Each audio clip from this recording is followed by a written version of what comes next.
I think the best place to start would be probably when I was in high school. Really didn't want to go to college, didn't really have any goals, but I thought it was the thing to do. I had a chance to play for the University of Georgia basketball, but didn't score high enough on my SAT score. So I wound up thinking about going to a 2-year school in Middle Georgia College, but wasn't really the thing to do. Just didn't have that interest. So I wound up getting myself around the wrong crowd and got in some trouble, and it cost me 10 years of my life. I wound up serving 10 years for possession of firearm and burglary. And what I learned while I was in that environment is that, hey, when you're released, you have to leave with something. You can't sit in here 10 years and not leave with something.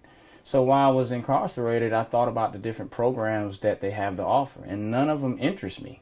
So my counselor told me, say, hey, how about the Inmate Firefighter program? So I said, I felt like I was in pretty good shape. Let's go for it. So he made some calls, called different prisons, and kind of found out, hey, with this guy and the time that he has and the security level, can he get accepted in the Inmate Firefighter program? And ironically, there was one prison that accepted me. It was Dooley State Prison. And I went there, did the training, and I said, you know what, hey, I like this, So what's keeping me from doing this while I'm doing it for free, while I'm incarcerated? What is going to stop me from doing it once I'm released? And I told myself nothing. So I put in the work. I did a lot of networking upon my release, and I was able to get an opportunity to work with the Augusta Fire Department. There's quite a few inmate firefighter programs in the state, and they're strategically placed throughout the state where they're not maybe full-time fire departments. So the inmate firefighter program helps assist those counties that don't have full-time fire departments. So the most structured one that I went to was Autry State Prison. And the training that I got from there, the main thing that it did, it let me know that the same thing that we're doing on the inside while being incarcerated is the same exact thing that the guys are doing out in society. That environment prepared me for what I actually didn't even know that I was going to be able to do. I wanted to do it, but didn't know that I was going to get the opportunity once I was released. So the Inmate Firefighter program did a lot for me. It just prepped me before to be a firefighter here in society.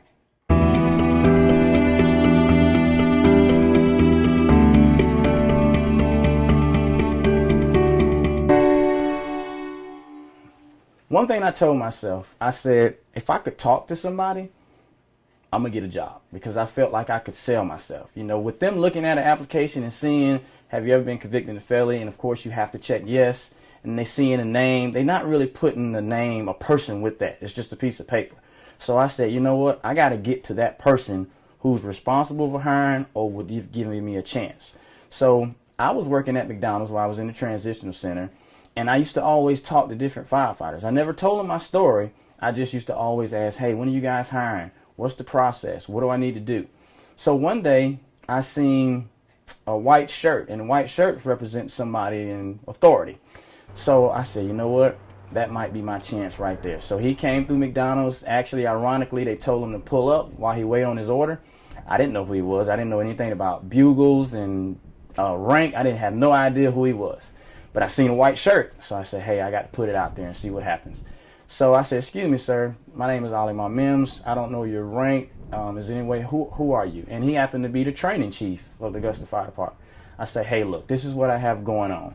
I was incarcerated. I was part of the Inmate Firefighter program.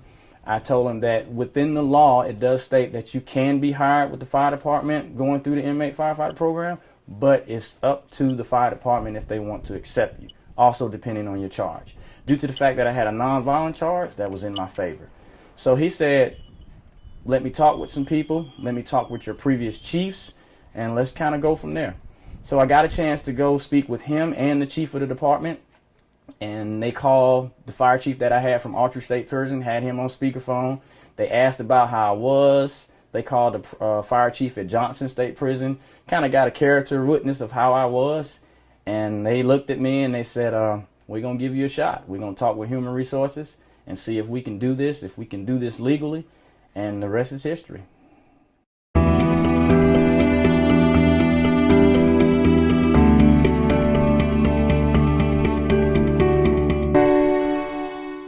People out here in society are willing to give people a second chance, but you got to sell yourself. And that's what I always told myself. If I can get in touch with somebody, I'm going to sell myself. And what it's done for me, you know, life now, I'm an instructor at the Fire Academy. I go up there maybe 3-4 times a year. I've been out to Texas teaching classes. I'm an instructor at Tennessee Fire Academy. So I've used the Inmate Firefighter program to advance not only my life, but my career. I have an associate's degree in fire science. Currently, I'm enrolled in a bachelor's program for public safety administration. So I have so much going on because the opportunity is there. You know, you can't allow your being incarcerated to hold you back. And I think a lot of times people do that. So I use that Inmate Firefighter program not only to progress in life, but to progress in a career.